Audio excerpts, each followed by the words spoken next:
No sé si alguna vez han oído hablar de la historia de Jack Kelly.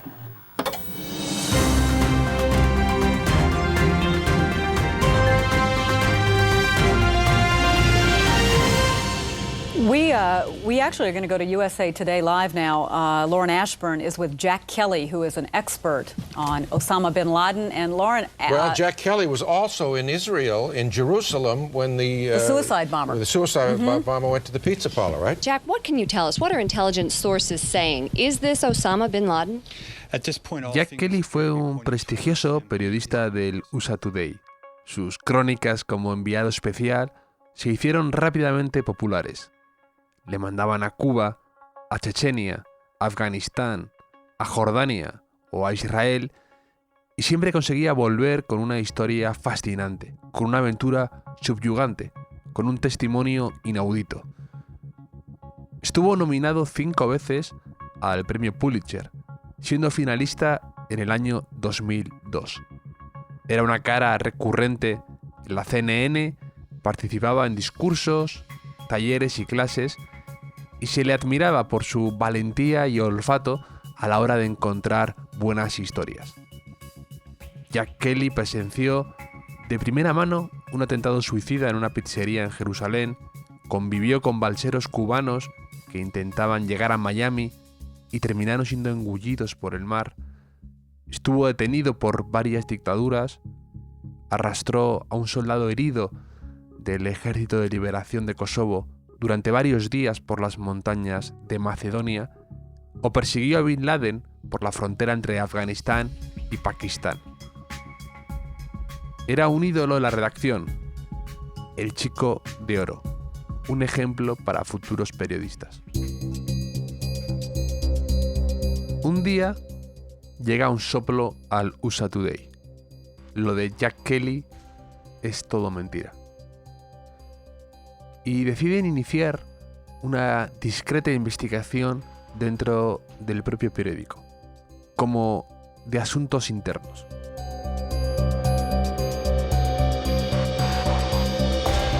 Pero ¿cómo demostrar que el chico de oro mentía? ¿Y cómo hacerlo sin levantar la liebre, sin desmontar su tinglado y que se pusiera a la defensiva, preparando sus explicaciones, excusas y justificaciones? Porque además había ido tejiendo a lo largo de los años una red asombrosa de traductores, fixers y ayudantes que le protegían y respaldaban en sus coartadas. ¿Cómo pillarle? Una de las primeras cosas que hizo este equipo de asuntos internos fue hacer un fact-check impresionante. En una de sus historias más exitosas, la de los balseros en Cuba, arranca con una escena en la que se ve a unos refugiados subirse a las balsas a las 5 de la mañana, casi en plena oscuridad, abro comillas, solo guiados por la luz tenue de la luna creciente, cierro comillas. Y comprobaron que tal cosa era imposible. A esa hora no había luna, solo era visible en un 1%. Y luego su historia decía que los balseros se habían ahogado por una terrible tormenta. También falso, nunca hubo ni luna ni tormenta. De hecho, varios barcos que contactaron salieron a faenar esa misma madrugada y no observaron ninguna tormenta ni ningún mar embravecido. Y este detalle, aparentemente nimio, ya demostraba que la escena había sido al menos completamente distinta. Y si mentía en eso, ¿en qué más estaría mintiendo? Luego tuvieron una idea para mí absolutamente brillante. ¿Qué parte de su trabajo podían saber que sí era verdad? Y aplicaron esa máxima, ese consejo que sale en Todos los hombres del presidente y también en la serie The Wire. Sigue la pista del dinero. Así que, ¿qué podían saber de todo lo que él había dado al periódico que era cierto? Su cuenta de gastos. Así que uno de los periodistas pidió esa cuenta de gastos y fue siguiendo sus pasos. Se instaló en el mismo hotel en Cuba que él, pidió la misma habitación que él, fue a los mismos restaurantes que él, hizo los mismos recorridos desde el aeropuerto a otras zonas de la isla que él. ¿Y con qué se encontró? Pues, por ejemplo, que una de las mujeres de la limpieza trabajando ahí era la mujer que él había dicho que había muerto ahogada y cuya foto él había llevado casi a la portada.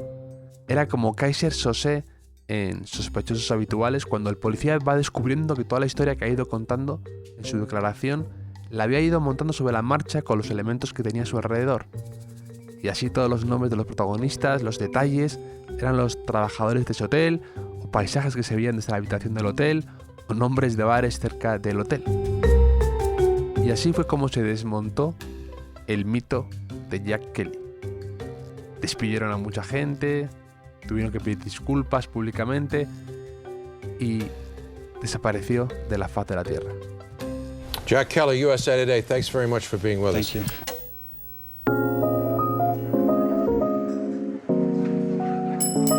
Bienvenidos al Hotel Jorge Juan con Javier Aznar, un podcast de Vanity Fair y Seagrams.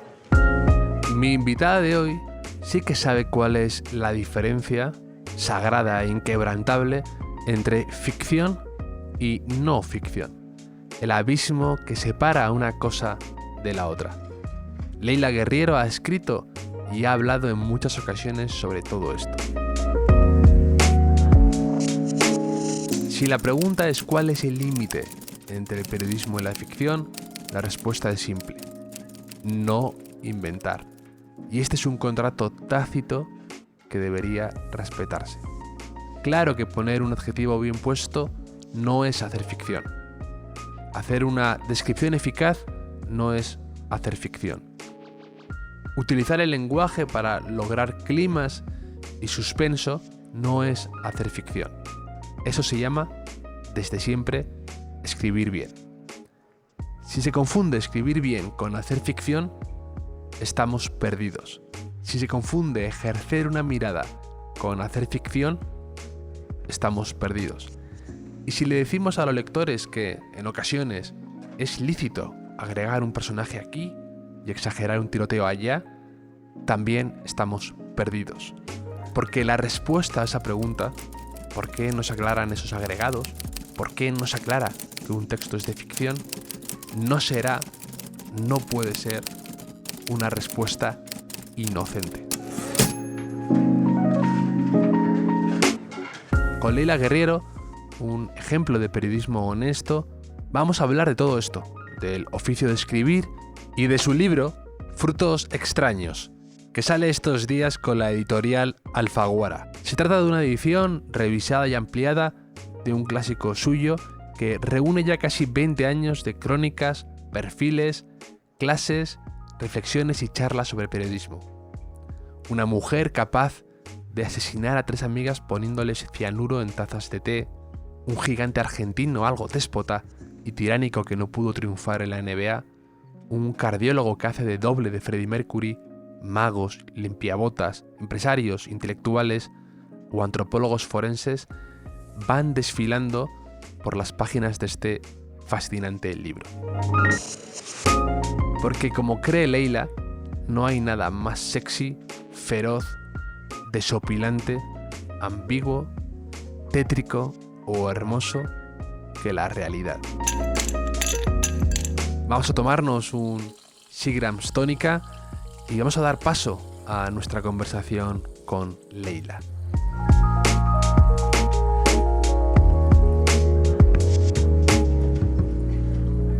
¿Cómo estás, Leila? Me hacía muchísima ilusión poder tener esta charla contigo. Bueno, somos 2 entonces los que deseamos charlar, pero contigo. Yo no tengo nada muy interesante que decir, pero bueno, feliz de estar acá charlando un rato a dos orillas. Sí, nos hablas desde Buenos Aires, tú, ¿no? Yo estoy en Buenos Aires, sí, estoy en Buenos Aires. Creo que es la primera vez en muchos años que paso tanto tiempo en esta ciudad, o en una misma ciudad, para ser sincera, en cualquiera. Pero bueno, con toda esta situación del confinamiento, lo que todo el mundo sabe, ¿para qué vamos a abundar? Totalmente. Cada uno se quedó varado más o menos donde pudo. Y bueno, aquí estamos, en una situación completamente doméstica, casi, ¿no? Ahora el mundo se ha transformado en las paredes de la casa prácticamente. Totalmente. Y hablando de paredes de la casa, tú estás ahora en tu despacho, por ejemplo, ¿no? Con tus libros y con todo esto, ¿no? Estoy en mi estudio con mis libros, con mis computadoras. Qué bueno. Sí, sí, sí, sí. Una situación agradable dentro del panorama. Pues te voy a hacer una pregunta casi personal y es, ¿cómo tiene colocados los libros en su biblioteca Leila Guerriero? O sea, ¿los colocas por géneros, por tema, por colores, por editorial? Por géneros, o sea, tengo toda una zona que es ensayo, otra zona grande que es no ficción periodística, y luego lo tengo ordenado por nacionalidades. Tengo literatura argentina, luego literatura uruguaya, luego literatura colombiana, literatura peruana, boliviana, paraguaya, brasileña, o sea, digamos todo lo que sería de la región americana en habla hispana. Luego tengo América en inglés, o sea, no libros en inglés, pero libros de lo que te diría que más leo, que es literatura norteamericana contemporánea del siglo XX. Después literatura inglesa, poesía y un gran estante de cómics, y luego en otro sitio que no es mi estudio, que es un muy largo pasillo que conecta los cuartos y todo eso, tengo otras literaturas. Esto quiere decir que tengo literatura finlandesa, literatura alemana, o sea, europea, japonesa, y como tengo muchos libros de literatura chilena, o sea, de autores chilenos, muchos, no me entraban en esta, y los chilenos quedaron allá con los europeos. Con los europeos y los japoneses. Así que, bueno, nada, cuando me mude o tenga más biblioteca, haré un reacomodamiento de todo eso. Pero bueno, eso es como, siempre la tuve ordenada como por nacionalidades, digamos. Y dentro de eso, todos los libros de un autor, de las editoriales que fueran, juntos, ¿no? Sí, qué bien, qué bien. Yo admito cualquier cosa menos ordenarla por colores, como se ve ahora muy a menudo, o por tamaño. No negocio con terroristas, Leila. No. Eso sí, o sea, ¿y cómo encontrás un libro además? ¿Cómo te lo acordás por el tamaño? O sea, no hay manera. Yo me manejo bien en mi biblioteca, que es bastante grande, pero incluso así, conociéndola mucho, muy a fondo, y es una biblioteca muy viva, quiero decir, estoy trabajando con ella todo el tiempo y leyendo y acudiendo y releyendo.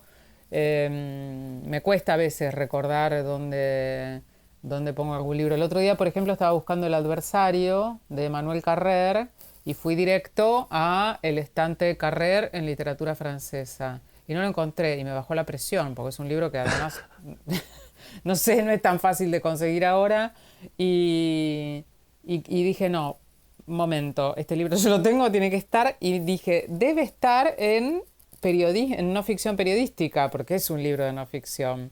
Lo debo haber utilizado en algún momento para dar una clase, y en efecto, allí estaba, pero por tamaño y color es imposible. O sea, no sé, si fuera por color convivirían las cosas más extravagantes del mundo, digamos, ¿no? Totalmente, estoy muy de acuerdo.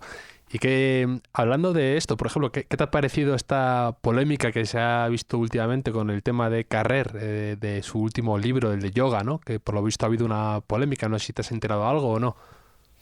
Sí, mira, no lo leí el libro todavía porque no está traducido al español, y sí supe todo lo que pasó también con su divorcio y con esta cláusula que firmaron aparentemente, en el cual la ex mujer tuvo que leer y vetar de alguna forma el libro antes de que saliera, y las manipulaciones que hizo Carrère en relación a, para rellenar esos huecos, etcétera. Pero no, la verdad es que no tengo opinión porque, como te digo, no la he leído, sería opinar sobre algo que no... Sí. Digo, entiendo todo esto que ha pasado con la presentación o la no presentación al premio Goncourt, las posibilidades, etcétera, pero no tengo una opinión formada porque, al no poder haber visto todavía el material, me parece que es como Bueno, es lo que más se hace ahora, entrar en una polémica por la ventana y decir yo opino. A mí me encanta decir no sé, todavía no sé qué pensar. No sé qué pensar. Se acaba de publicar en España tu libro Frutos extraños, que recopila crónicas, perfiles tuyos durante casi 20 años, ¿no? Y en el libro arranca con una conferencia que diste en Buenos Aires y en la que empiezas diciendo que escribo como boxeo. Y te quería preguntar que siguiendo ese símil, que cuáles son esos rivales o enemigos que siempre intentas tumbar cuando te subes al ring, por así decirlo, ¿no? Cuando escribes una historia como escritora y como cronista. ¿Cuáles son esos rivales que dices como que son inasequibles al desaliento, ¿no? Que como te descuides y te confíes, sabes que siempre te van a dar guerra. Sí, esa conferencia, claro, dice escribo como si boxeara, ¿no? Porque yo no boxeo en realidad, hago actividad física, pero no hago boxeo. Yo creo que hay algo que siempre está, por lo menos en mi escritura, como en pie de guerra, ¿no? Y esto tiene que ver con el boxeo. Escribo como peleándome contra el lugar común, peleándome a veces pensando en contra de mí misma, quiero decir, o sea, discutiendo mucho lo que pienso acerca de las cosas, preguntándome si estoy de acuerdo conmigo misma acerca de determinadas cuestiones. Digamos, replanteándome algunos pensamientos que de pronto empiezan a parecerme como, demasiado políticamente correctos. ¿En qué momento me convertí yo en este corderito tan bien pensante en relación a estos temas, ¿no? Entonces creo que y por supuesto después están, esos son algunas de las peleas que uno da. También hay una pelea que uno quiere dar desde el texto en términos de tratar de tocar a un lector en algún sentido, ¿no? Y ese sentido no siempre es, digamos, no siempre es angelical. Uno a veces quiere provocar. A mí me gustan mucho algunos escritores muy provocadores como Rodolfo Fowell, por ejemplo, o Javier Marías allí en España. Gente que te hace pensar en contra, ¿no? Pero no en contra como un contrera, sino, bueno, en contra a veces de las propias convicciones. Entonces, a veces mover a un lector a pensar a ponerse en pie de guerra con sus propias convicciones también es una pelea que me gusta dar. Peleo contra la tentación también muy fuerte a veces de no escribir, ¿no? Vencer la inercia de no querer sentarse a escribir es una inercia que hay que vencer. Es siempre una pelea muy íntima, te diría. No estoy en guerra con el mundo, sino en guerra con ese mundo más íntimo, más privado. Hay mucha cuota de cuestiones relacionadas con la ira, con el enojo, con muchas cosas de las cosas que pasan que yo destilo en la escritura. Y eso es un poco también una escritura en pie de guerra, ¿no? A mi estilo, por supuesto, porque yo no tengo esa voz polemista, por decirlo de alguna manera, que tienen algunos de los escritores que también admiro y que me gustan, digamos, ¿no? Mi tono es otro. Pero creo que esas son un poco las guerras. Siempre es una pelea un poco contra uno mismo, me parece. Sí, de hecho, también en el libro hay otra reflexión tuya que me encanta, que es una especie de comparación que haces con esa escena de Kill Bill en la que a la protagonista, Beatriz Kido, la meten en un ataúd, ¿no? Y tiene que luchar para salir de ahí. Entonces intenta pelear y cómo ella sale al exterior, ¿no? Y es eso lo dices y lo clavas, la verdad. Me encanta esa comparación que haces, la verdad. Y además, en otro de mis artículos tuyos favoritos, hablas de listas que son cosas que te ayudan a escribir, ¿no? Cosas dispares, Sí. como cuidar el jardín, hacer abdominales, estar un poco infeliz, moverse. Y te quería preguntar por esas cosas que antes has mencionado de la inercia de no escribir, que no te ayudan a escribir, que luchas contra ellas. ¿Cuáles son esas cosas, digamos? Las cosas que no ayudan. Bueno, más allá de esa lista, que creo que es una lista bastante minuciosa, no sé si hay muchas más cosas que esas que no ayudan a escribir o que impiden. Yo creo que hay algo del orden de la. Por ejemplo, en esta situación que atravesamos ahora, ¿no? Esta especie como de inmovilidad, de tiempo inmóvil, produce una especie de sensación de cierta fosilización, de cierta parálisis del estímulo, del entusiasmo. Yo creo que cuando uno no recibe estímulos, cuando uno no vive, y esto no quiere decir que tenga que tener uno una vida a la Hunter Thompson, extrema, y salir y encontrar grandes peligros y todo esto, sino nada, Que vivir, tener a experiencia. ti además, Hunter S. Thompson te aburre hasta las muelas, ¿no? Eso Sí, lo- sabes que sí, un poco. Sí, pobre, capaz es una, eso sí. Son unas frases un poco insolentes que uno ha dicho en algún momento, pero sí, sí, me aburre, me aburre. Siento que está siempre tan presente él todo el tiempo, tan por delante de todo lo que cuenta. Me pasa un poco con el periodismo gonzo en general, que siento que termina siendo, como creo que dice Juan Villoro, que termina siendo más interesante la historia de todo lo que hace el periodista para meterse de gonzo en un espacio determinado que lo que sucede con la historia, ¿no? Eso me pasa. Pero digo, volviendo un poquito como tener experiencia, que te pasen cosas. Si no te pasan cosas, si estás en un espacio completamente doméstico, domesticado, lleno de angustia, por otra parte, ¿no? Porque, digo, lleno de incertidumbre, lleno de preocupaciones, etcétera. Pero bueno, eso, un espacio en el que todo se ha detenido, eso no ayuda mucho a escribir. Hay que trabajar, digamos, para que la máquina se ponga en marcha.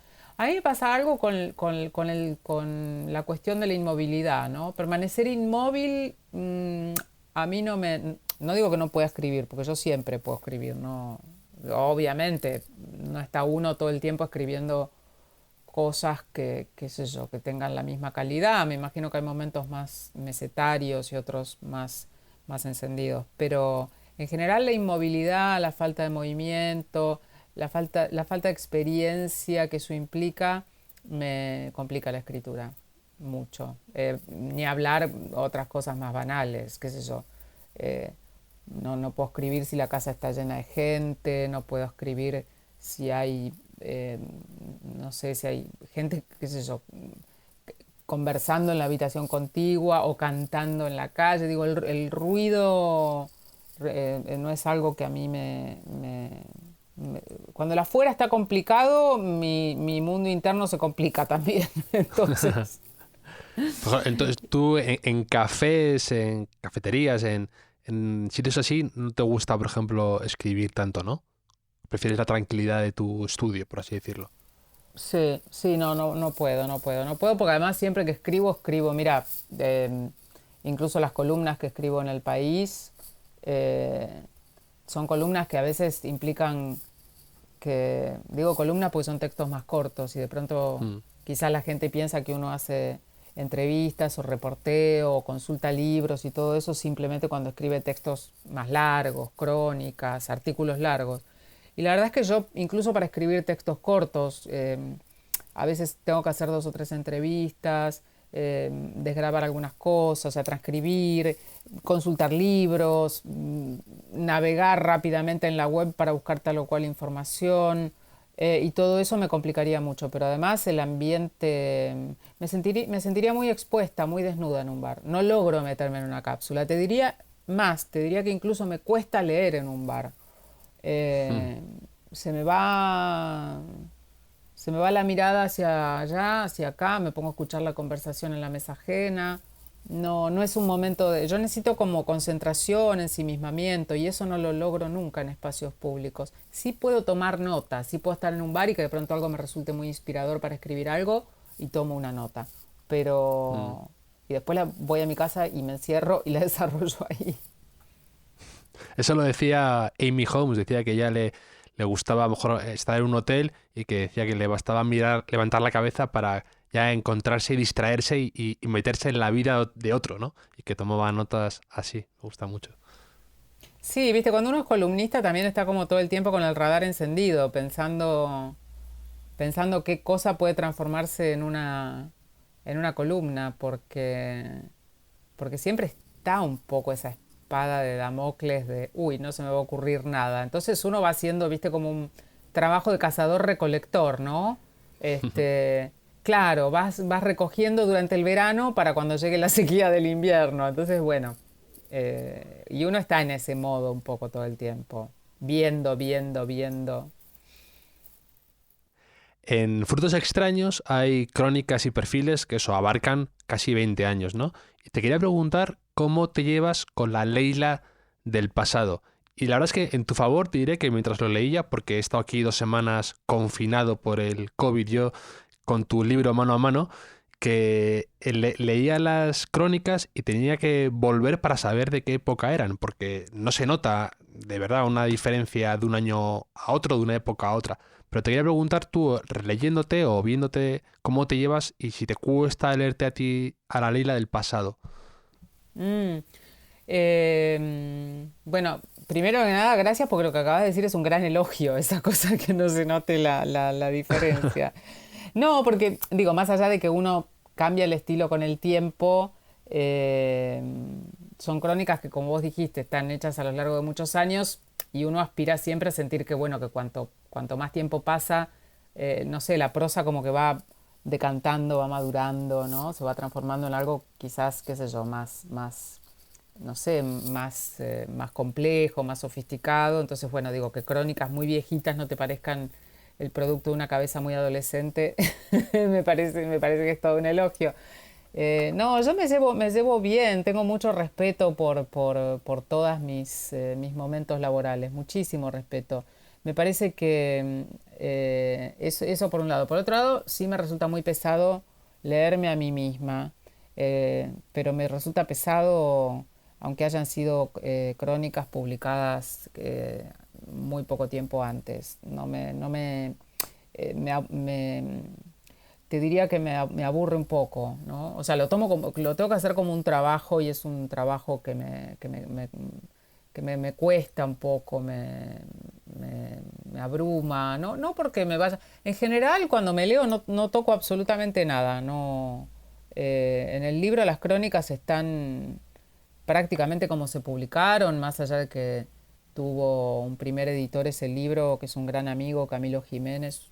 La primera edición de este libro salió hace muchos años, en 2009 creo, en Colombia, por idea de mi amiga, editora adorada Pilar Reyes, y bueno, y tuvo un editor en ese momento, y Camilo fue muy insistente con incluir una crónica, que es una crónica de la venta directa de todas estas personas que venden, bueno, ollas, cosméticos, ¿no? Que es como por catálogo y todo eso.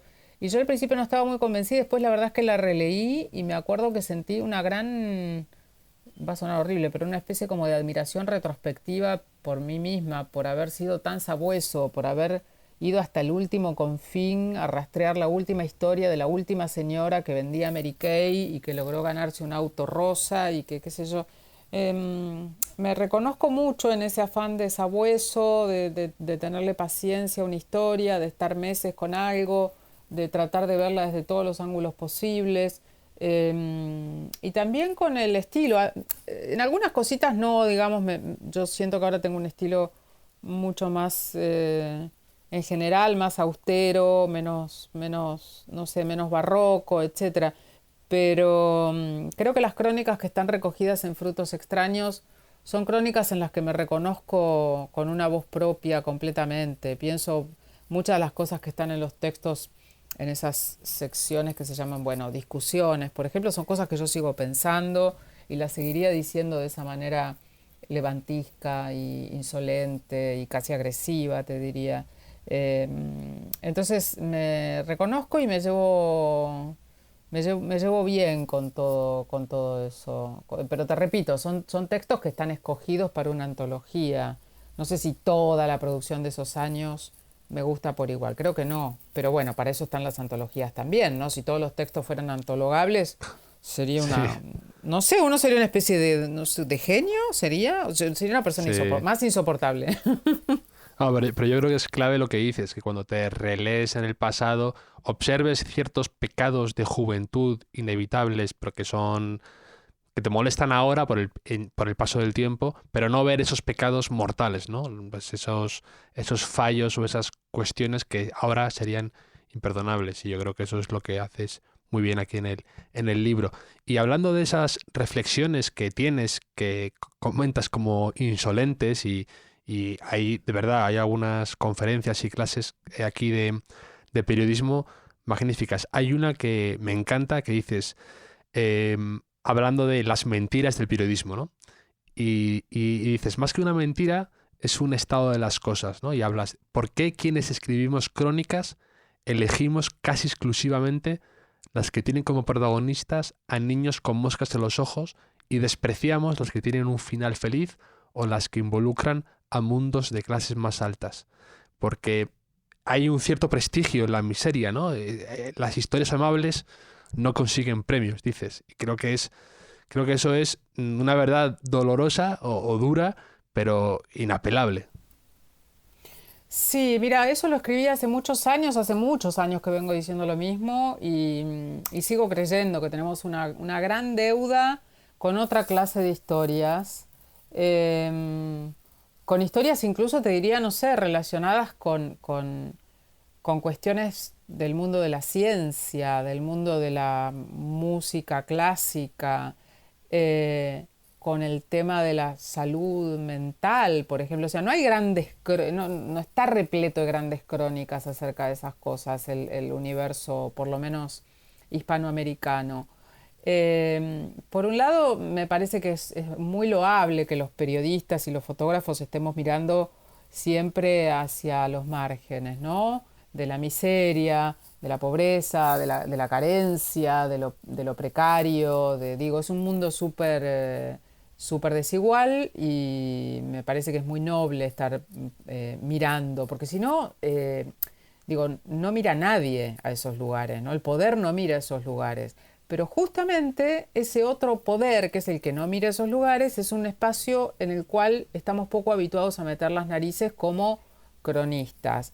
Ese poder, las clases altas, los poderosos, los políticos de altísimo perfil, los que toman las decisiones en serio, los empresarios, los dueños de las bolsas del mundo, son mirados solamente por, digamos, medios de comunicación que son un poco funcionales a estas personas, ¿no? Qué sé yo, revistas de economía, con todo respeto, revistas de farándula en la que esta gente aparece mostrando la última isla o el último yate que se compraron, pero no hay una mirada como al hueso. Por un lado, ahí hay un problema serio de acceso, ¿no? Digo, los grandes, el señor que es dueño de la mayor textil de España, no creo que levante un teléfono un periodista y le diga, sí, cómo no, venga mañana, lo voy a recibir, vamos a tener 5 entrevistas, usted va a poder hablar con mi esposa. Digo, no, es muy difícil el acceso. Pero también yo siento que hay una falta de interés o de insistencia o de voluntad de cubrir esos temas desde lo que yo llamo la crónica, ¿no? Como los periodistas narrativos. Es un mundo difícil, pero también es un mundo del que de alguna manera dependen en buena parte las calidades de la vida de todos nosotros, ¿no? Un señor aprieta un botón y vende acciones de no sé qué empresa y en la otra punta del mundo 20.000 tipos se quedan sin empleo o caen en la miseria. Entonces, a mí me resulta un mundo muy interesante y pienso que es incluso, si lo pensamos en términos de marginalidad, más marginal que el mundo de la miseria, porque hay muchos millones de gente en una situación lamentable de miseria espantosa y creo que hay un 1 o 2% de megamillonarios en el mundo. Entonces, a ver, ¿quién está mirando a esa gente?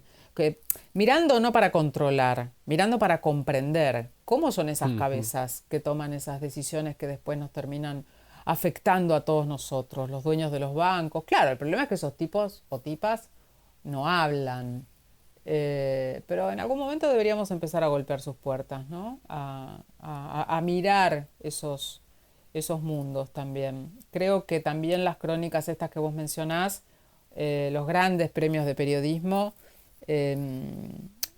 digamos, fomentan también esta mirada un poco a veces un poco, bueno, los grandes premios de fotos, por ejemplo, son muy criticados a veces por fomentar precisamente esa mirada un poco miserabilista, ¿no? En el que fotos hiper durísimas han ganado, siempre son las que ganan los mayores premios, y con los premios de periodismo escrito pasa un poco lo mismo. Se mezclan cosas, digo, no creo que la gente haga esas notas solo para ganar premios, me parece que hay un interés noble, digo, sería innoble decir que todos los que están interesados en la gente marginada están interesados en ganar un premio con eso, no es eso lo que quiero decir. Lo que sí digo es que a veces miramos todo ponemos la cámara siempre un poco desde el mismo lugar, ¿no? Y Sí. abrir un poco es muy desafiante también. De hecho, creo que lo mencionas en algún momento del libro, un consejo que te dio un editor o alguien con el que trabajabas, que me pareció muy interesante, que decía, no olvides que no hay nada más marginal que una cena en el Ritz, como diciendo lo que comentas ahora, que es muy desafiante lograr también meter las narices y ver qué se está cociendo entre esas paredes, ¿no? Sí, Y totalmente. contarlo, y saber contarlo. Sí, ese fue Hugo Becacheche, un gran editor del diario La Nación, un tipo como... Digo, sí, claro, o sea, la marginalidad también está en una cena de gala en el Ritz, más que en nada, eso también es mal, porque me vio a mí en un momento, digo, yo tengo esta misma pulsión que te digo de ir a mirar lo marginal desde el punto de vista de la carencia, la miseria y todo eso, la tengo, o sea, yo la tengo mucho, yo me ocupo de eso, me interesa profundamente. Y en una época era lo único que me interesaba. Y en ese momento Hugo vino y yo estaba metida en todas notas que eran terribles, digamos. O sea, gente muriendo en la vera de un río contaminado. El otro, no sé, las cárceles y el HIV, los centros de rehabilitación estatales de los adictos al crack. Todo era, digamos, tremendo. O sea, el margen del margen del margen del margen. Y a él le gustaba cómo yo escribía y qué sé yo, y vino un día y me dijo eso. Y a mí, viste, como que me abrió una cosa, decir, claro, o sea, yo estoy con esto y la verdad es que el acceso a esas capas sociales más bajas también es más sencillo para un periodista. O sea, se llega más fácil, la gente está más dispuesta a hablar. Para lo otro, bueno, necesitas hacer un camino un poco más arduo, ¿no? Más, bueno, buscar un contacto, generar una confianza. Es interesante y es complicado también. Sí, pero me parece una reflexión muy potente esa que haces, la verdad. Y te quería preguntar también, hay otros comentarios que haces de que tú lees y lo defiendes en muchas de tus piezas, que crees que lees mucha ficción, que consumes mucho cine de ficción, que no estás siempre leyendo periodismo de investigación, que lees historietas, antes hablabas de los cómics, y eso me gusta mucho, ¿no? Que hables de cómo para ser una buena escritora de no ficción es muy importante conocer bien los mecanismos de los grandes escritoras de ficción, por ejemplo, ¿no? Y comentas que en obras de grandes periodistas se ve la influencia de los grandes novelistas. Y decías que al revés no sucede, que hay que ser pacientes, ¿no? Y crees que ya se empieza a ver eso. Yo sí lo empiezo a notar, ¿no? Como que hay grandes novelistas que admiten estar influenciados por grandes cronistas o periodistas.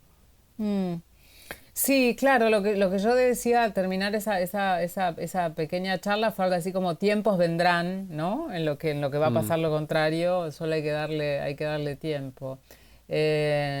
Sí, yo lo que veo sobre todo es a muchos autores que de ficción, digamos que siempre han escrito ficción, a los que les está interesando entrar en el código de la no ficción, ¿no? Como, o sea, me pasa incluso, te diría, en los talleres que yo doy, que varios escritores de no ficción, con libros publicados, todo, estoy diciendo escritores de gente que ya lleva un tiempo en el oficio, están interesados en tomar talleres y clases que yo, y claro, como yo siempre escribí no ficción, bueno, salvo en los primeros años, cuando empecé, los primeros años, hasta los 20, 21 años, digamos, para mí no es una sorpresa darme cuenta de que hace falta hacer un trabajo grande de investigación para poder escribir no ficción de una manera decente, mínimo, decente. Y los escritores de ficción llegan como con mucho entusiasmo, mucha efervescencia a los talleres, y uno da una consigna y escribe un texto, y cuando uno empieza a preguntar cosas como ¿cuándo sucedió esto? Y en el año 1973. Ajá. ¿Y cómo puede ser que esta reconstrucción de algo del año 1973, cuando tenía 5 años, sea tan minuciosa y recuerdes que miraste por la ventana y que eso, como están con otro chip, digamos, ¿no? Entonces como empieza a quedar en evidencia de una manera siempre afable y divertida, que no es simplemente observar la realidad y sentarse y que baje la musa y escribir. Yo sí veo esto que vos decís, un interés. No tengo datos concretos para rastrear eso en el trabajo publicado de una gran masa de escritores, digamos, pero sí que tenemos ejemplos sobrados en los últimos años de gente que de pronto, no sé, bueno, hablábamos de Carrera hace un tiempo, ¿no? Claro, sí, sí. Digo, tipos como él que bueno, justamente ahora está justamente es el centro de la polémica, es eso, digamos, cuán autoficción o no es lo que hizo. Pero sí creo que se está generando como un cuerpo de obra, digamos, que hay un interés por eso, por la no ficción, por volver a... mucho rescate también en muchas editoriales independientes, ¿no? De autores, no sé, columnistas, por ejemplo, ustedes tienen un columnista fabuloso que es Julio Camba, ¿no? A mí me encanta el trabajo de Camba. Y en los últimos años ha sido rescatado desde varias editoriales diversas. Entonces me parece que hay un hurgar también para recuperar esa tradición, ¿no? Que no empezó precisamente ayer, que también hay un cuerpo de obra importante ahí. Y hablando de géneros y de formas de contar una historia, llevo tiempo pensando si alguna vez te has planteado contar alguna de tus historias en formato podcast, precisamente, porque creo que sería potentísimo fundir tu estilo, tu forma de escribir y directamente el testimonio de esas personas, de las voces, otro día estaba escuchando uno y se oye el ruido del perro, el de la verja abriendo el patio, y es como muy inmersivo, y creo que estoy seguro que tú lo harías perfecto. Entonces te quería preguntar si te lo has planteado alguna vez, contar alguna de esas historias de ese modo. Sí, me lo he planteado. De hecho, el otro día estaba hablando con alguien acerca de la posibilidad de hacer algo así. Me parece que lo que primero me planteé, y esto me lo planteo desde hace muchos años, es el tema del documental, ¿no? O sea, a mí digo, yo me imagino haciendo un documental.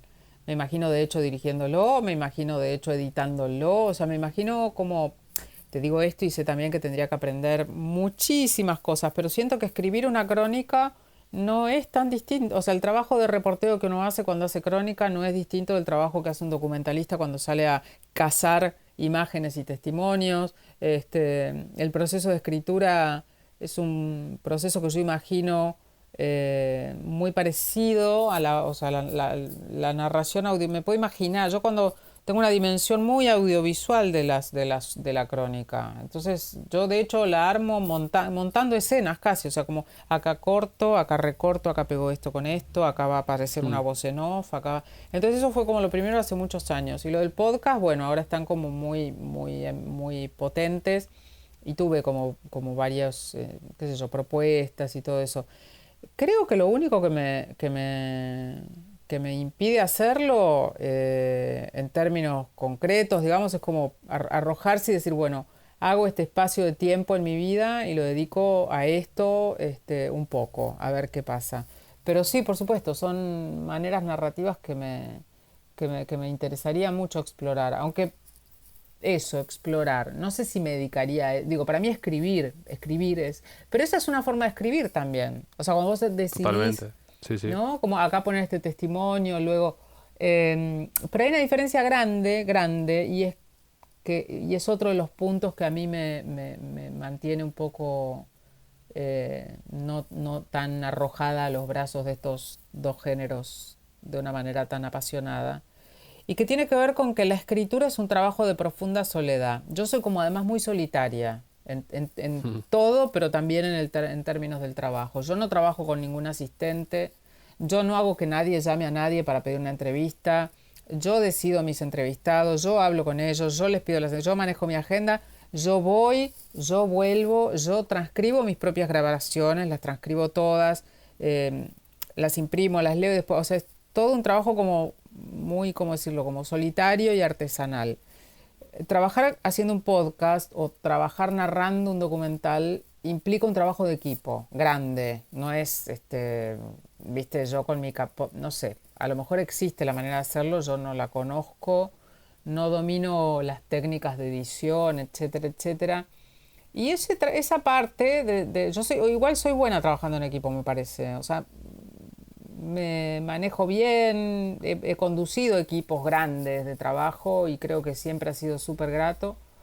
Pero esa parte de trabajar como viste, de depender del otro, que yo si estoy escribiendo algo, se me ocurre una frase a las 2 de la mañana y me levanto y vuelo y la pongo en la computadora, y si quiero seguir trabajando en ese momento modifico y acá, viste, no puedo llamar a un técnico a las 2 de la mañana y decirle, che, Juanito, se me ocurrió la gran idea para la escena, me complica un poco tener la paciencia de esperarlo al otro, estar a otro ritmo. Tener que compartir decisiones siempre es complicado en estos casos, efectivamente. Suena horrible porque parezco una tipa súper soberbia, pero bueno. No, pero yo me siento particularmente muy identificado con todo lo que mencionas ahora, de eso, de no tener tú la última palabra, y no tanto eso, sino el tener que compartir cada paso que des. Eso es complicado siempre, sí. Sí. Sí, la última palabra no me complica tanto, porque yo supongo que si uno decide, bueno, mira, yo consigo la financiación, yo pongo no sé qué cuánto, la última palabra la podés resguardar. El tema es ese, es como, viste, que no esté todo como bajo tu decisión. Uno es un poco tiránico en la escritura. En la escritura decido yo, viste, acá, bueno, no sé, no se puede, viste. Entonces es complicado eso. Y mencionabas el tema de documentales. ¿Tienes alguno así favorito o que hayas visto recientemente o no, que tengas como referencia, que digas, este documental para mí es perfecto, cómo lo hicieron, o muy inspirador, o cómo conecta con ese lado que me hace querer participar algún día de eso? Sí, hay varios, pero hay dos que me surgen ahora para no perder tiempo hurgando en la memoria. Uno que se llama Persiguiendo a los Friedman, que vi hace muchos años, me parece un documental estupendo, con un grado de... Incluso me gusta la manipulación que hace, la manipulación emocional del espectador, ¿no? Que al principio el tipo parece perfectamente inocente, después ya parece perfectamente culpable, después ya se empiezan a cuestionar los testimonios de algunos testigos, la mujer policía que lo había acusado y encontrado, y que había dicho que había encontrado una cantidad de revistas pornográficas de niños. Al final las revistas no eran de niños, eran hustlers, y todo empieza como a ser muy... Y el documental al final no ofrece ninguna conclusión lineal, digamos, o sea, uno se las tiene que... Te pone en una postura muy incómoda como espectador, me encantó. Y a mí un documental que me pareció absolutamente deslumbrante y que creo que opacó bastante todo lo que vi después fue un documental de Joshua Oppenheimer que se llama The Act of Killing, que es sobre la matanza del 1.000.000 de comunistas en Indonesia después del golpe de Estado. Un tema del que yo no tenía la menor idea. Bueno, tenía la idea, digamos, pues fui varias veces a Indonesia, pero no tenía dimensión, y me pareció que toda la propuesta que hace Oppenheimer, que es absolutamente demencial, que es básicamente la de proponerles a los represores de aquel momento, que siguen estando en lugares, en puestos de decisión del Estado, etcétera, proponerles a los represores que hicieran una, ¿cómo se dice?, una reposición de sus actos contra la población en aquel momento. A cualquiera le podría haber parecido una demencia y esta gente le dijo que sí, que querían hacerlo, como actuar su propio pasado. Y a mí me pareció absolutamente revulsivo ese documental, pero me pareció una obra de arte enorme, una valentía,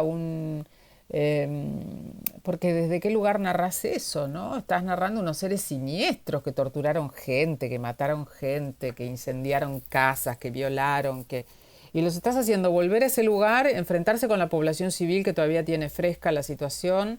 Bueno, no sé, a mí me pareció una obra de arte total del periodismo, de todo. Y después ya en un documental seriado, más largo, me parece admirable el trabajo que hicieron con ese documental que se llama The Staircase, La Escalera, que es un documental, sí, me encanta. sí, a lo largo de años, un equipo de la televisión francesa, creo, entrevistó a un tipo cuya mujer apareció muerta al pie de una escalera y bueno, finalmente todo se dio vuelta y terminó acusado. Después, no quiero spoilear por si lo ven, digamos, pero un documental larguísimo, a lo largo de años, de todos los años que lleva el juicio, demoledor, y también es un documental que deja todas las puertas abiertas a, ¿a quién le creemos? ¿No? Sí.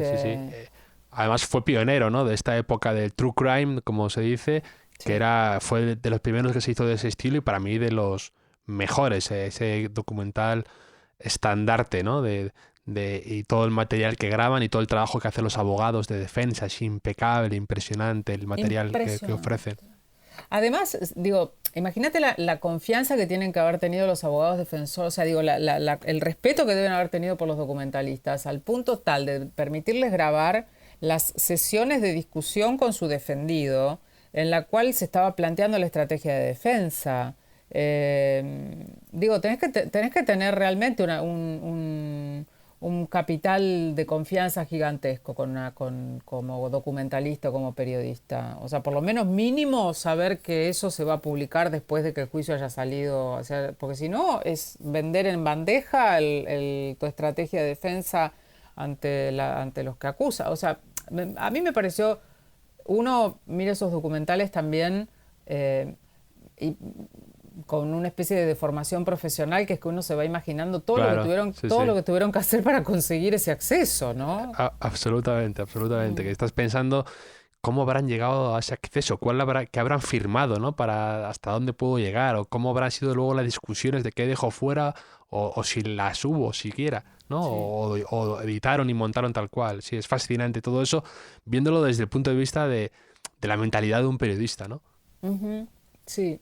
Así que bueno, esos son, digo, veo muchos documentales, hay algunos que todo el mundo celebra, que a mí no me gustan tanto, como el de este documental que lleva ya unos años, ¿cómo se llamaba? El de Osho, Wild Country, creo. Wild Country, sí, el de Netflix, ¿no? Exacto. Sí, ¿no te gustó tanto ese? Me pareció, me pareció que partía de algunos preconceptos y también que carecía de un contexto. Yo nunca, digamos, la figura de Osho me pareció brillante, el arranque, el descubrimiento de esta especie como de asistente secretaria de Osho. Sheila, ¿no? Sí, algo así, que es todo un personaje. Bueno, es fascinante, sí. Fascinante, pero también me pareció que nunca entendí yo qué era lo que... o sea, Osho estaba visto como una persona casi, qué sé yo, no sé, como una cabeza de una secta muy siniestra. Nunca entendí qué era lo que él proporcionaba a toda esa gente para que lo siga. O sea, digo, a ver, no lo entendí. Yo lo sé porque estoy enterada y porque leí cosas y porque vivo en este mundo. Pero no había un contexto en el documental en términos de decir, bueno, Osho es este sujeto que, no sé, hechizó o hipnotizó o convenció a toda esta gente y lo que buscan es determinar esta vida, esta filosofía de vida o no. Digo, no es que yo esté de acuerdo con eso que ellos proponen, pero como que se lo presentaba con una especie de sujeto siniestro, sin ir un poco más allá, sin tratar como que no proponía un entendamos esto, tratemos de entender. Era como una estigmatización de toda esta gente que, bueno, me parecían, sí, que tenían un punto ahí como muy locoide, pero nunca se entendía bien qué era lo que, si uno no conoce toda la historia de Osho y eso, nunca se entendía bien qué era lo que había fascinado a esa gente para ser convencida de establecer un pueblo de esas dimensiones en ese lugar, etc. Y eso, me pareció eso, que faltaba contexto y que estaba como desde el vamos sabíamos un poco quién era el malo de la película y que el malo de la película no tenía matices, ¿no? Eso me pareció. Entonces, bueno, yo hubiera preferido algo un poquito más complejo. Estos documentales que te digo son documentales muy, muy matizados, como con muchos contrapesos, ¿no? No hay buenos, malos, como es la vida. Y te puedo hacer una pregunta que a lo mejor te parece un poco idiota, pero ¿por qué no estás en redes sociales, por ejemplo? No me parece una pregunta idiota. No estoy porque me resulta sumamente distractivo. Me parece que tenemos muchas distracciones. A mí me cuesta mucho lograr la concentración para escribir. Y las redes sociales me parecen... Digo, ya de hecho me distraigo mucho con el mail, con la navegación usual en la web. O sea, digo, ni hablar de todos los trabajos pendientes en 400 frentes a la vez. Entonces, las redes sociales son otra fuente abierta, otra puerta abierta, otro camino hacia la distracción, hacia la evasión. Creo que estaría pendiente todo el día mirando Twitter e Instagram y todas las que salgan de ahora en más. Me parece que no... Primero que nada, también es que no tengo muchas cosas más para decir. Digo muchas cosas un poco todo el tiempo. Me harta un poco escucharme a mí misma y escuchar y decir cosas también en redes. No tengo tanto para decir. Entonces, más bien cuando tengo algo para decir, escribo una columna, que de paso tengo tema, digamos. No sé, y hay... Igual miro las cuentas que no son privadas o cerradas, qué sé yo, no. Bueno, Instagram no, porque no tengo, entonces, pero no tengo nada en realidad, pero te quiero decir, hay redes sociales que puedes chusmear, que se puedes mirar el Twitter de tal, eso, y a veces, digo, hay gente que postea o escribe cosas interesantes, hay momentos también, qué sé yo, ahora por ejemplo con el tema del plebiscito en Chile, estuve mirando mucho las redes sociales de gente, de colegas de allá o de amigos de allá, que bueno, que podían de alguna forma disparar preguntas hacia otras partes, hacia lados que yo no había prestado atención y eso, pero no, en general no. Digo, mira, yo uso de estas cosas, utilizo... siento que siempre utilizo lo que necesito, lo que no necesito no lo utilizo, y de pronto no lo necesitaba y de pronto lo necesito y lo hago y lo utilizo y listo, ya está, no me hago rollo con eso, ¿no? Y también, viste, una red social supongo que es algo que, qué sé yo, primero que nada, si escribís algo, posteás algo, querés ver las reacciones, eso también produce qué sé yo, es como alimento al narcisismo y al ego permanente, y también te da la falsa sensación de que, no sé, si hay 200 tipos que te felicitan, te da la falsa sensación de que el mundo entero te felicita. Sí, por ahí son, viste, 200 seguidores, o sea, tu mundo termina siendo muy chiquito. Pero ojo, esto digo yo, y hay gente súper inteligente que tiene redes y que no tiene esta percepción. No sé, supongo que la respuesta es simplemente porque no la necesito, ¿no? Yeah. Si la necesitara, como necesito la luz eléctrica, tendría redes.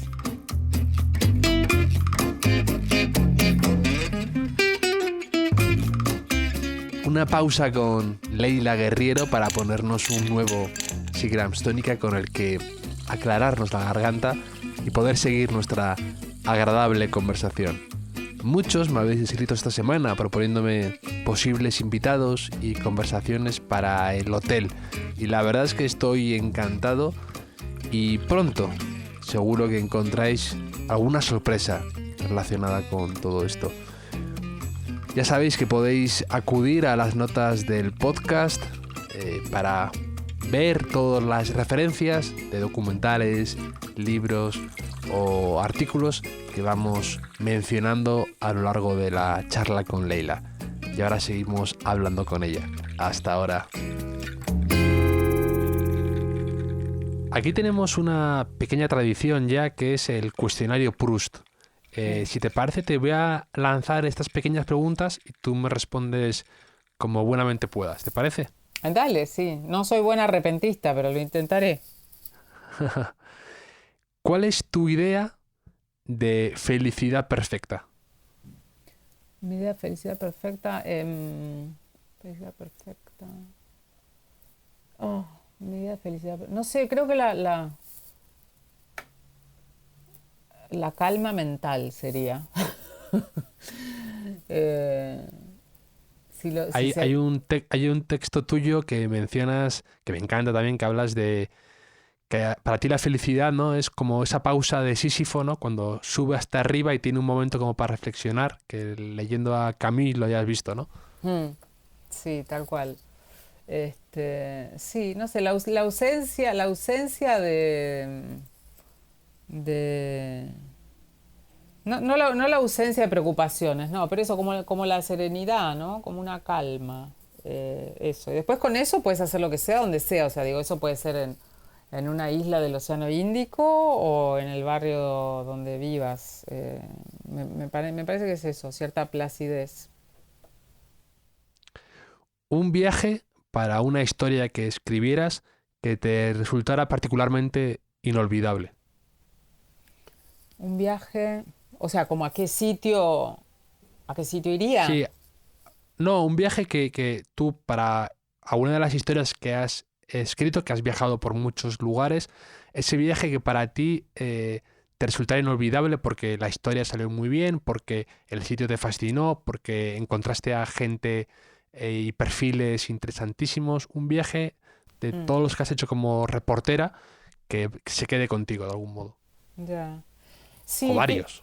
sí, pienso que hay dos viajes en particular. Uno que hice por la Patagonia, que fue un viaje un poco como los autonautas de la Cosmopista, eso que hizo Cortázar con Carol Dunlop uniendo París y Niza en una autopista que podías recorrer en 3 horas o 2 horas o 4, haciéndolo durante muchísimo tiempo, transformando cada parador en una estación obligada, en una parada obligada.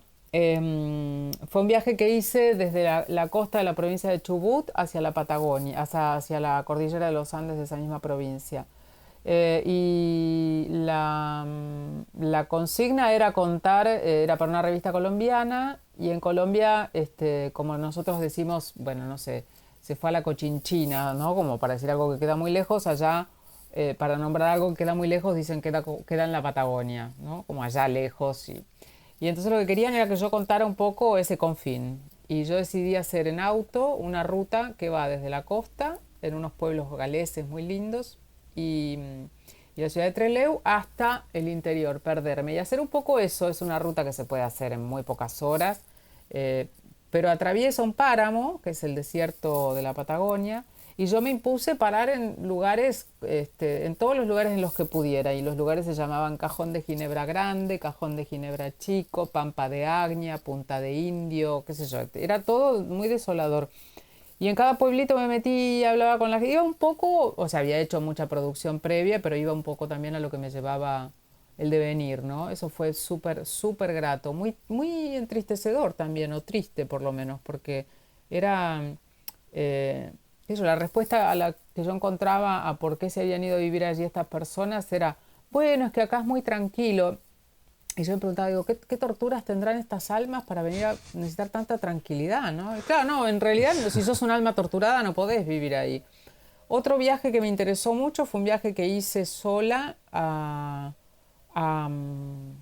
Copiapó, en el norte de Chile, para contar la historia de unos viñedos que estaban en la cordillera y de los conflictos que existían ahí entre los pobladores acerca del agua, entre mineras, viñateros y pobladores. Eso fue súper interesante, estuve como 15 días subiendo todos los días a la cordillera en auto, sola, no sé, había algo en esa soledad tan potente y en esos días de trabajo tremendos que empezaban a las 7 de la mañana y terminaban a las 11 de la noche, que me resultó súper interesante. Hay otros, pero los dos que más recuerdo, hubo un viaje a Zimbabue también para contar la epidemia de HIV en Zimbabue, que me resultó sumamente interesante porque, entre otras cosas, era la segunda vez que iba al África y la primera vez que iba a esa parte de África, que es un continente que lamentablemente conozco poco, y me resultó sumamente interesante todo eso. Un rasgo que te moleste de ti misma. Un rasgo...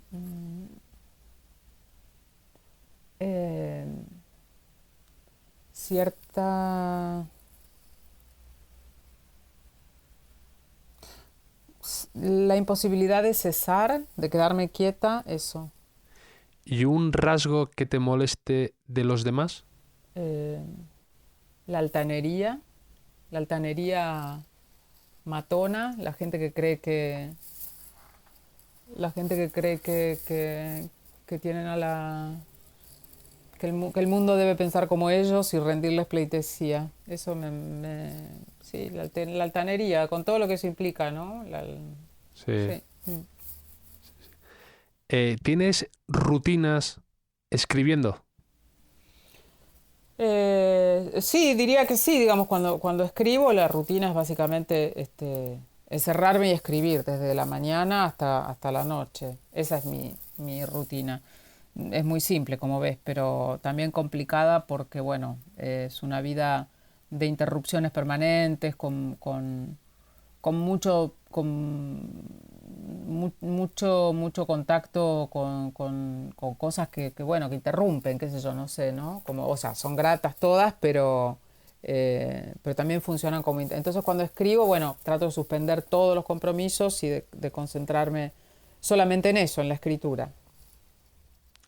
Y haces como se lo leí hace poco a Joan Didion, que decía que todas las noches dedicaba 1 hora a releer lo que había escrito, a editarlo, y luego al día siguiente por la mañana lo cambiaba y decía que ese lapso de un rato, o sea, de un día al otro, le hacía retomar la escritura con más frescura y todo eso. O lo dejas al final, ¿cómo va eso del tema? Porque tú tienes fama además de revisar mucho y de volver y otra vez y de repasarlo y asegurarte que todo está como tiene que estar.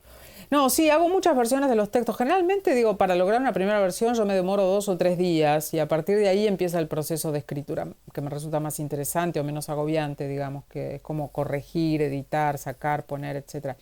Pero entonces no siempre el trabajo, los primeros días siempre tengo que dejar en un momento y volver al otro día porque tendría que quedarme 3 días sin dormir, digamos, no hay manera de hacer eso. Pero soy como, o sea, yo no soy la clase de persona que relee lo que escribió y se trata con saña y dice, ay, no, qué desastre, no, qué horror, no. No, me tengo paciencia. Por ahí sí pienso que nada, que ya está, que estoy haciendo cualquier cosa, que es un desastre, pero no lo pienso muy en serio. Me parece que es más bien como parte del ritual. Y sí, digamos que siempre avanzo, siempre voy para adelante, no me detengo. Aunque sienta que las cosas no están saliendo mal, me tengo como confianza y pienso que bueno, que siempre es más o menos así, que uno puede tener dudas y eso, pero que al final va a salir bien. Me tengo como esa confianza en ese método, ¿no? Que es sentarse y escribir, no hay mucho más secreto que ese. La primera película que viste 2 veces en el cine, que te dijiste a ti mismo, tengo que volver a ver esto porque me ha encantado y la quiero volver a entender. Yo creo que sé cuál es, porque lo comentas en el libro, pero quería preguntarte aún así, es algo que siempre pregunto. Ya. Mira, la primera que vi muchas veces fue Lawrence de Arabia, me parece. Exacto. Sí. Que dices que la viste 7 veces seguida. Sí, no es corta, sí, fue no es como... corta. Sí, no, es larguísima. A ver, era una época también en la que te sacaban una película del cine y andá a buscarla, o sea, digo, nunca más en la vida la ibas a ver. Entonces había esta cosa como que uno iba y quería... Me pasó tiempo después con otra película que para mí que marcó mucho, por lo menos la gente de mi generación y un poco más, que fue The Wall, de Alan Parker, ¿no? Pink Floyd, The Wall. Esa película fue, wow, como digo, yo la debo haber visto, esa sí la debo haber visto, yo qué sé, pero 20 veces. Y en aquella época se pasaba en algunos cines como muy de culto, la gente iba y tomaba cerveza en el cine, fumaba, era una cosa la pasaban en los bares, era como ir a un concierto de rock de alguna manera. Y después, un poco más acá en el tiempo, otra compulsión que recuerdo mucho fue con el Drácula de Coppola. Yo fui y realmente no iba preparada para lo que me pasó con esa película. Salí y me volví a comprar la entrada y volví a entrar en el mismo minuto. La terminé de ver y volví a entrar a ver esa película. Creo que, no sé si la vi 3 o 4 veces, 3 veces probablemente. Y al día siguiente volví y la vi otra vez.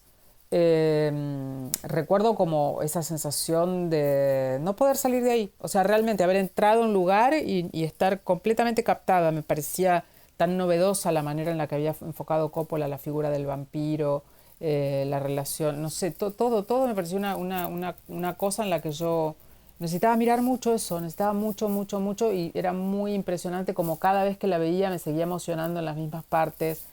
Ya al final, imagínate, casi podía actuar yo en la película de cómo la sabía, pero sí, era como una montaña rusa, ¿no? Claro, uno quiere volver porque quiere volver a pasar por lo que ya pasó, digamos, es revivir esa emoción. Y funcionaba, impresionantemente funcionaba.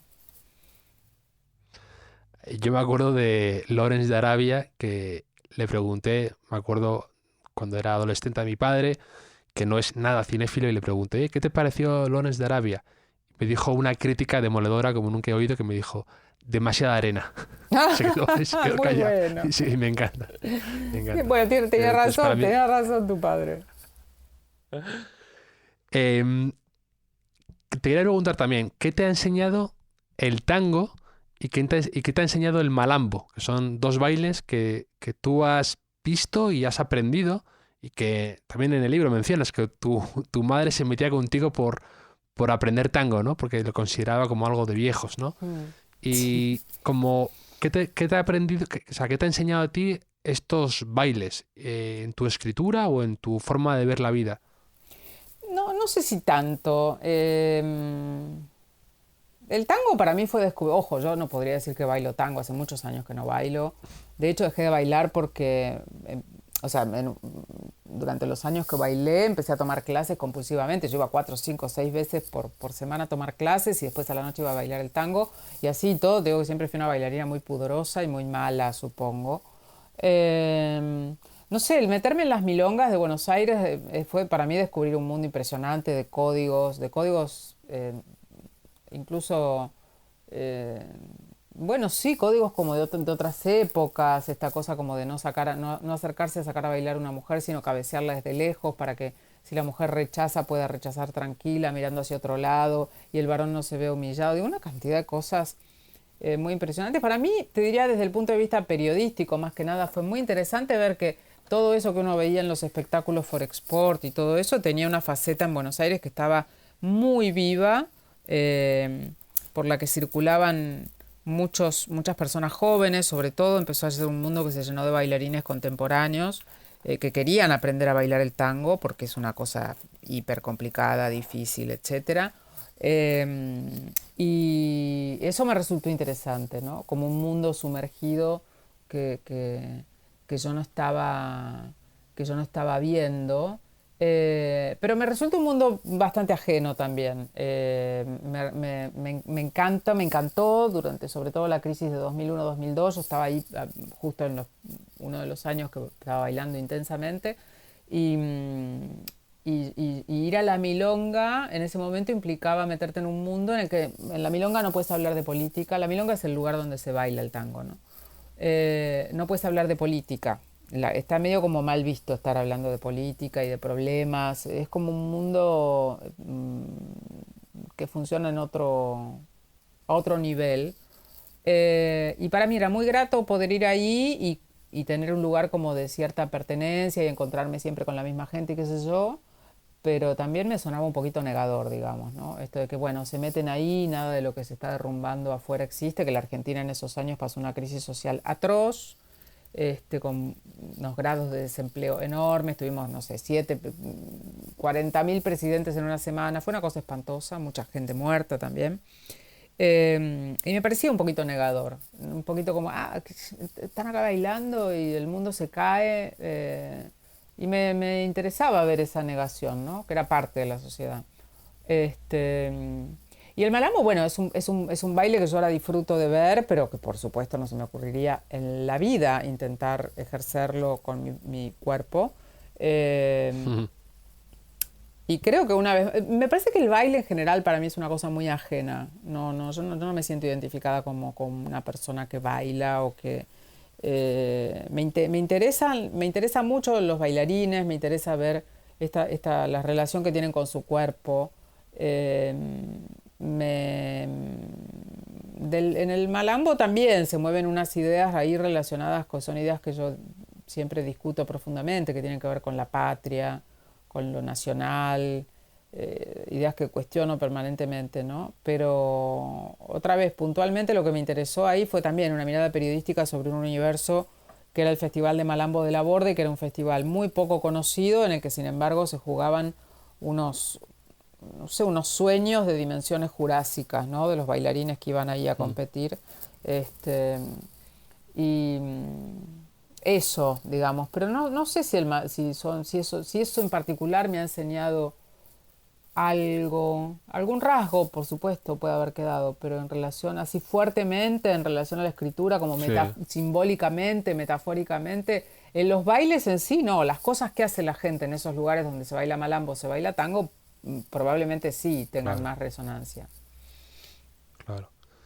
Y antes que precisamente mencionabas que ahora estamos todos como varados, ¿no?, en el lugar donde tenemos que estar por causas de fuerza mayor y no podemos movernos y viajar y tanto, ¿no? Entonces te quería preguntar, si tú tuvieras que vivir en otra ciudad, ¿cuál te apetecería? ¿Cuál tienes curiosidad de cómo sería tu vida ahí? Ahora que estamos un poco todos soñando con poder movernos, con poder viajar, con poder vivir en otros lados, ¿cuál sería para ti esa otra ciudad a la que te gustaría vivir distinta de Buenos Aires? Sí, no tengo dudas a la hora de darte esa respuesta, y va a sonar como un poco, como decimos acá, como chupamedias, ¿no? Pero la verdad es que a mí, yo en este tiempo, hay pocas cosas que yo extrañe tanto como extraño Madrid. Cada vez que veo una imagen de Madrid en la televisión tengo que cambiar de canal porque me hace daño. No, siento que es algo que se ha quedado claro, como con todo lo que implica esa ciudad para mí, ¿no? Mis amigos, es un lugar al que yo voy muchas veces por año, me quedo largo tiempo, voy, vengo, tengo como una especie de base ahí, como que de ahí voy a lugares que, ¿no?, de trabajo, acá, allá, Suiza, Italia, bla, bla, bla.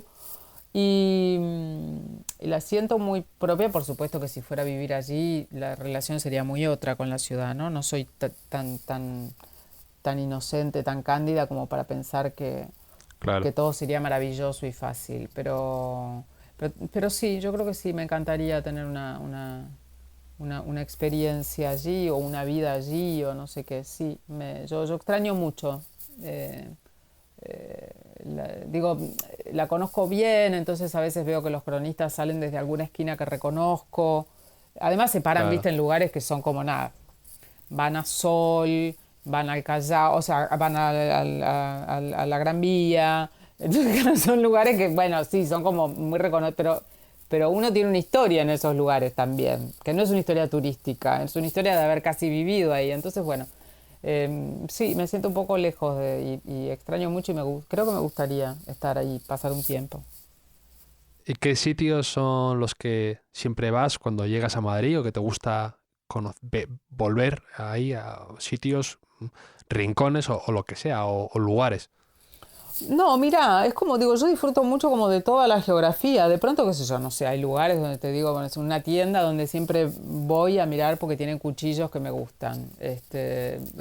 O una librería que me encanta qué sé yo, en Malasaña, o no sé, caminar en un lugar cerca de una callecita en Chamartín, que no sé qué.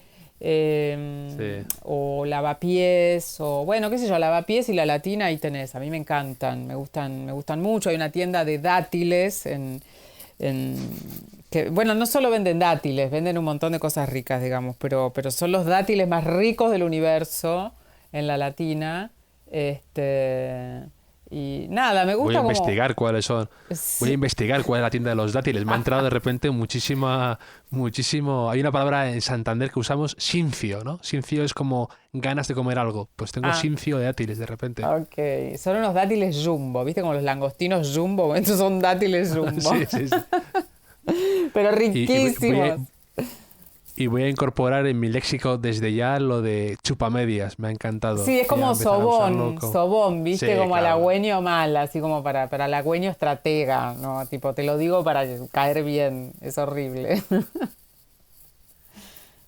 También te quería preguntar, como periodista y más experta en escribir perfiles, que tú mismo dices en el libro, ¿no? Que empezaste a hacerlo sin darte cuenta de lo que era un perfil, ¿no? Que no naciste leyéndote Fran Sinatra tiene un resfriado, sino que te salió así innato el querer hacer esa especie de crónica de la gente que ibas encontrándote, ¿no? Y te quería preguntar si tienes, aparte de los que supongo no podrás contar, pero si tienes algún perfil de alguna persona que te gustaría escribir y que a lo mejor es imposible porque es imposible, pero que te entra esa curiosidad por, como tú cuentas tu forma de hacerlos, ¿no? Que es como mimetizarte ahí 2 semanas, como convertirte en invisible y ver su día a día y anotarlo y escribirlo luego. ¿Tendrías curiosidad por hacerlo eso de alguien conocido o que sepamos? Tú lo haces mucho de gente que sacas tú a la luz, ¿no? Digamos, que estaban ahí pero que no nos habíamos percatado de ellos y que tienes mucha esa facilidad. Pero yo te pregunto por alguien que te produzca esa curiosidad malsana por querer hacerle un perfil. Sí, mucha gente, qué sé yo, muchísima gente. Pero lo que pasa es que no los tengo así como en fila, ¿no? Como uno puede decir, bueno, ay, quisiera esto, que yo. Pero, bueno, por ejemplo, en España me parece que está repleta como de grandes ídolos pop que no han permitido mucho que la prensa se metiera de una manera... de esta manera, ¿no? Como dar varias entrevistas, hacer una observación, acompañarlos, qué sé yo, no sé, Rafael, suponte, qué sé yo. O sea, digo, me parece un tipo que yo no puedo decir o sea, en un perfil no se juega el gusto de uno, no se juega el gusto musical ni nada, se juega que te interese la persona. Y me da mucha curiosidad. No sé, Miguel Bosé, suponte, qué sé yo, Bosé, o sea, de un tipo completamente controvertido, Sí.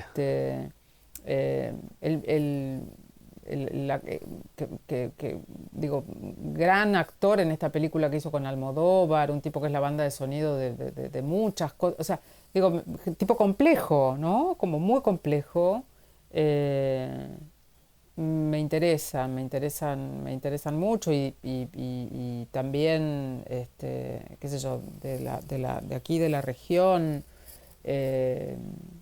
Sí, qué sé yo, no sé, Charly García, suponte, un gran músico argentino, qué sé yo, me encantaría, pero Sí. es inapresable, o sea, igual es Claro, claro. más inapresable por una cuestión de agendas, digamos, que siempre ha sido un poco incompatible, ¿no? Mi agenda es enloquecida y Ya. yo me imagino que la agenda de él debe ser peor.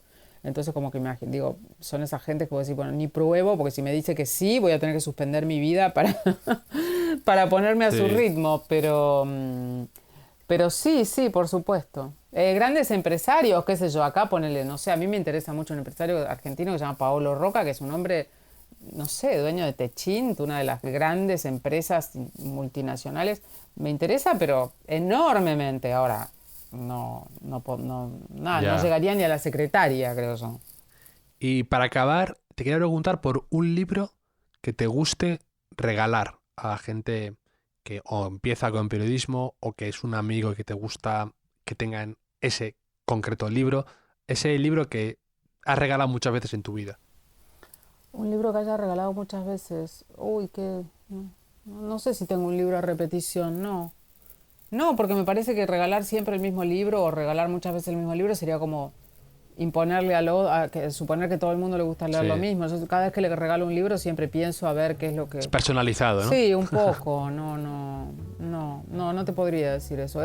Creo que 2 o 3 veces he regalado un libro que ahora, bueno, lo ha leído mucha gente, pero que en su momento no, que es el libro de la almohada, que es de una escritora japonesa muy antigua. Y es el libro que para mí fue como un descubrimiento en un momento. Bueno, sí, lo he regalado a gente bueno, buenos lectores y eso. Pero ya me parece que cuando uno regala un libro, tiene que pensar en qué le gusta al otro, no en qué le gusta a uno. Entonces, si regalara siempre el mismo libro, sería medio como, bueno, no sé, muy narcisista, ¿no? Como si esto me gusta a mí, entonces te va a gustar a vos también. No, suele no funcionar de esa manera. Pues no conocía el libro de la almohada, me lo voy a apuntar junto con los dátiles. Jumbo. Ya. Me parece muy bien. Mil gracias, Leila, por la conversación, por tu tiempo, por tu generosidad y por tus crónicas. Frutos extraños sale a la venta estos días con Alfaguara y la verdad es que no puedo dejar de recomendarlo, ¿no? 20 años de historias, de reflexiones y de periodismo auténtico de ese que no se agota. Así que lo dicho, Leila, un millón de gracias por la conversación, me hacía muchísima ilusión charlar tranquilamente contigo y espero que el libro sea aquí todo un éxito. No, gracias a vos, Javier, por la generosidad, por el rato, por las preguntas. Así que, bueno, nada, estaremos en contacto y espero que no haber dicho muchas sandeces a lo largo. Por lo menos me quedo contenta que te quedás con la recomendación de los dátiles y del libro de la almohada. Así que va a ser lo primero que voy a googlear ahora mismo, dátiles en latina. En la latina, ahí Así está. Que, mil gracias, ¿vale, Leila? Por favor, muchas gracias a vos. Un abrazo.